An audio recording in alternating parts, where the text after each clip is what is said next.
नमस्कार दोस्तों एवं प्यारे विद्यार्थियों।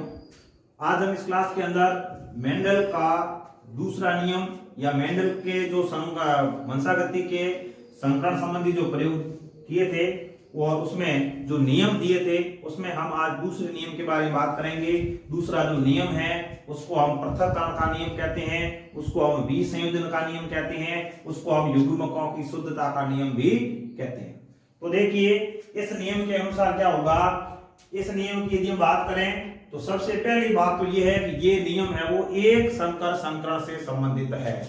मेंडल ने जो तीन नियम दिए थे उसमें से पहला नियम और दूसरा नियम, ये जो दो नियम है ये एक संकर संकरण से संबंधित है और तीसरा जो नियम है वो द्विसंकर संकरण से संबंधित है।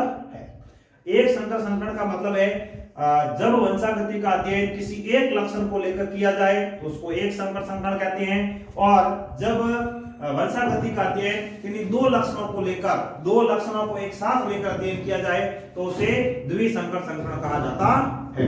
तो मेंडल ने जो एक लक्षण लेकर वंशागति का अध्ययन किया या जो एक संकर संकरण से संबंधित जो प्रयोग किए उससे रिलेटेड दो नियम दिए थे। पहला नियम हमने पढ़ा प्रभाविता का नियम और जो दूसरा नियम है उसको हम कहते हैं पृथक्करण का नियम।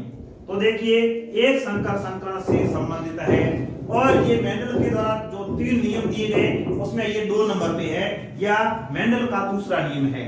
ये जो मेंडल के नियम है, पहला प्रभाविता का नियम, दूसरा पृथक्करण का नियम और तीसरा स्वतंत्र अपव्यूहन का नियम। ये नियम आपको इस क्रम के हिसाब से ध्यान रखने हैं। पहला नियम कौन सा, दूसरा नियम कौन सा और तीसरा नियम कौन सा। तो ये जो नियम है युग्मकों की शुद्धता का नियम या पृथक्करण का नियम, इसमें देखिए जब F1PD में दोनों युग्म विकल्पी पाए जाते हैं, F1PD के अंदर जो पौधे हमें प्राप्त हुए वो सभी लंबे थे, मतलब शुद्ध रूप से लंबे नहीं थे लेकिन संकर लंबे थे, और F1PD के अंदर जो प्रभावी लक्षण था वो प्रकट हुआ था। अब F1PD में जो पौधे प्राप्त हुए हैं, यदि हम इन पौधों के अंदर स्वपरागण करवाते हैं तो क्या होगा।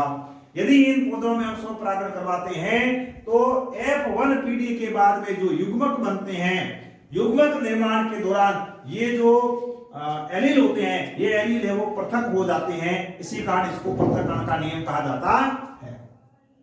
मतलब F1PD में ये साथ में थे लेकिन F2PD के अंदर ये अलग हो जाते हैं। अलग होने के बाद जो F1PD के अंदर एक लक्षण प्रकट हुआ था, F2PD के अंदर दोनों ही लक्षण प्रकट होते हैं। इसको हम कहते हैं कि F1PD के अंदर युग्मक भले ही एलील इसमें मिक्स हो गए लेकिन F2PD के दौरान ये अलग होकर अपना लक्षण प्रकट करते हैं। मतलब F1PD के अंदर केवल लंबाई वाला जो लंबा पौधा था, लंबेपन का लक्षण प्रकट हुआ, लेकिन F2PD के अंदर लंबे और बोने दोनों प्रकार के पौधे प्राप्त होते हैं। इसलिए हम ये कह सकते हैं कि युग्मक सदैव एक लक्षण हेतु अपनी शुद्धता को बनाए रखते हैं। जो युग्मक बनेंगे, युग्मक में जो एलील जाएंगे, ये लक्षणों के लिए शुद्ध रूप से कार्य करते हैं, शुद्ध होते हैं, जो कि F2PD के अंदर अपना लक्षण प्रकट करने का कार्य करते हैं। इस वजह से इसे युग्मकों की शुद्धता का नियम कहते हैं।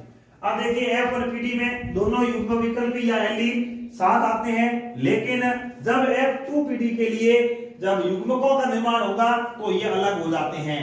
मतलब F1PD के अंदर तो ये मिक्स हो गए, मिश्रित हो गए, इनका सम्मिश्रण हो गया, लेकिन ये जब आगे युग्मकों का निर्माण करेंगे तो युग्मकों के अंदर जाने के लिए एलील पृथक हो जाते हैं। इसी को पृथक्करण का नियम कहा जाता है।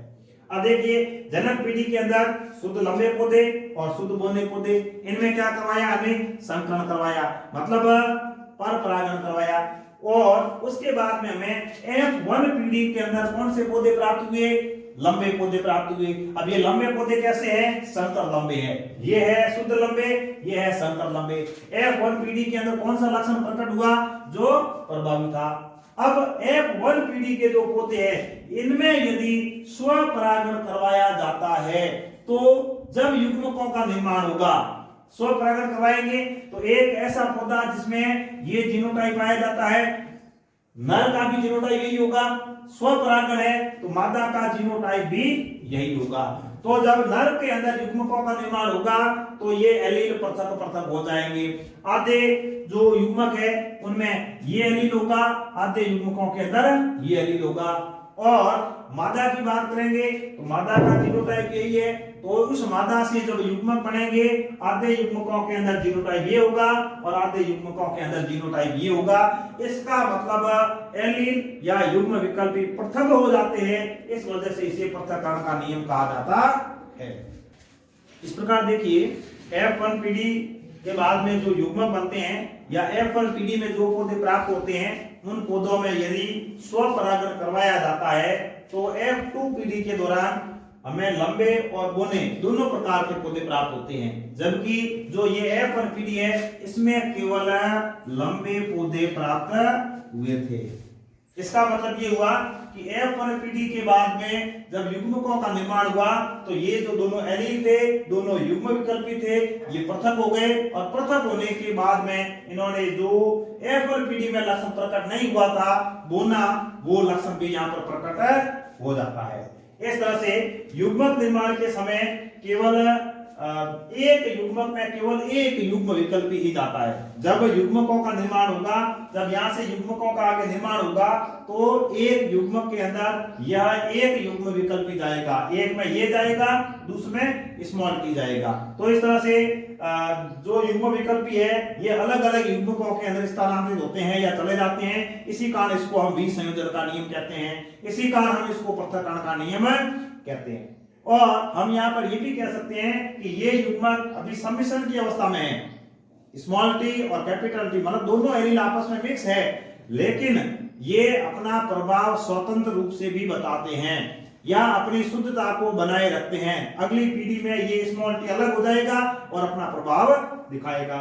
इस तरह से इस नियम के द्वारा जीन की जो संकल्पना है उसको समझाया जा सकता है, जो जीन कंसेप्ट है उसको इस सिद्धांत के द्वारा समझाया जा सकता है। और ये जो जीन संकल्पना है उसमें क्या है कि जीन के द्वारा लक्षणों का निर्धारण किया जाता है। जो मेंडेलियन कारक है, जो जीन है जो कि जोड़ों में पाए जाते हैं, उनके द्वारा ही लक्षणों का निर्धारण किया जाता है। यह एक ऐसा नियम है जो विसंयोजन का नियम कहें या पृथक्करण का नियम कहें या फिर युग्मकों की शुद्धता का नियम कहें, मेंडल का एक ऐसा नियम है जिसको यूनिवर्सल लॉ कहते हैं, जिसको सार्वभौमिक नियम कहा जाता है। क्यों कहते हैं? क्योंकि इस नियम का कोई अपवाद नहीं है। कोई अपवाद नहीं होने के कारण इस नियम को सार्वभौमिक या यूनिवर्सल लॉ कहा जाता है।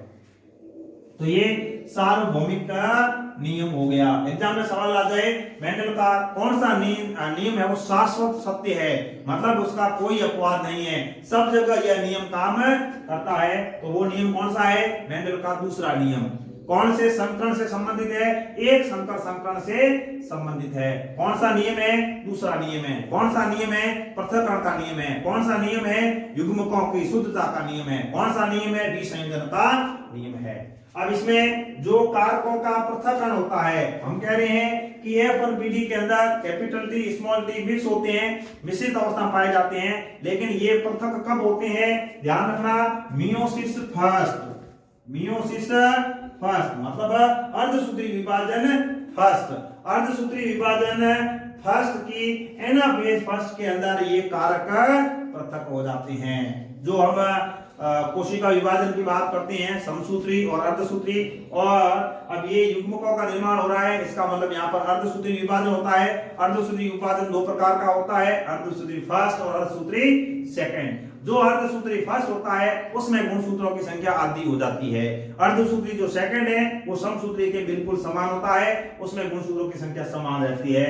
तो अर्धसूत्री विभाजन जो फर्स्ट है उसमें अलग अलग प्रावस्थाएं हैं, जैसे प्रोफेज फर्स्ट, मेटाफेज, एनाफेज और टीलोफेज। तो प्रोफेज के अंदर, मेटाफेज के अंदर गुणसूत्र बीच में व्यवस्थित हो जाते हैं, एनाफेज के अंदर गुणसूत्र अलग होते हैं। इसी के साथ में ये जो कारक होते हैं इनका भी क्या होता है? पृथक्करण होता है। इन कारकों का क्या होता है? विसंयोजन होता है। तो बहुत ही अच्छा सवाल है सभी एग्जाम्स के लिए। एनाफेज फर्स्ट के अंदर ये कारक पृथक होते हैं, ये जीन्स पृथक होते हैं, या हम कहेंगे युग्मक निर्माण के दौरान एलील पृथक होते हैं या युग्म विकल्पी पृथक होते हैं। जब ये पृथक हो जाएंगे मियोसिस फर्स्ट में या एनाफेज फर्स्ट के अंदर, तो पृथक होने के बाद जब आगे F2PD के अंदर संतान बनेगी तो संतान के अंदर बोनेपन का लक्षण भी प्रकट होगा। मतलब जो लक्षण F1PD में प्रकट नहीं हुआ है वो लक्षण भी F2PD के अंदर प्रकट होता है। और देखिए अनुपात क्या प्राप्त होता है, F1PD के अंदर तो 100% लंबे पौधे प्राप्त होते हैं, लेकिन F2PD के अंदर आप देखो, F2PD के अंदर लंबे और बोने दोनों प्रकार के पौधे प्राप्त होते हैं। लंबे पौधे कितने हैं 3, बोने कितने हैं 1, मतलब लंबा अनुपात बोना 3:1 यह फिनोटाइप प्राप्त होता है। F2PD के अंदर 3:1 यह लक्षण प्ररूप प्राप्त होता है। जीनोटाइप की बात करते हैं तो इसमें देखिए ये समयुग्मजी, ये समयुग्मजी और ये बीच में विषम युग्मजी, मतलब शुद्ध लंबे, संकर लंबे और बोने। अनुपात क्या प्राप्त हो जाएगा 1:2:1। अब ये शुद्ध लंबे है और ये संकर लंबे है, कुल मिलाकर लंबे पौधे कितने हैं 3, जो कि इसमें देखा है फिनोटाइप के अंदर। एक पौधा कैसा है, ये एक पौधा है वो बोना है, तो यहाँ पर भी एक है, यहाँ पर भी एक है। इस तरह से आज हमने इस क्लास के अंदर मेंडल का जो दूसरा नियम है पृथक्करण का नियम, उसके बारे में डिस्कस किया।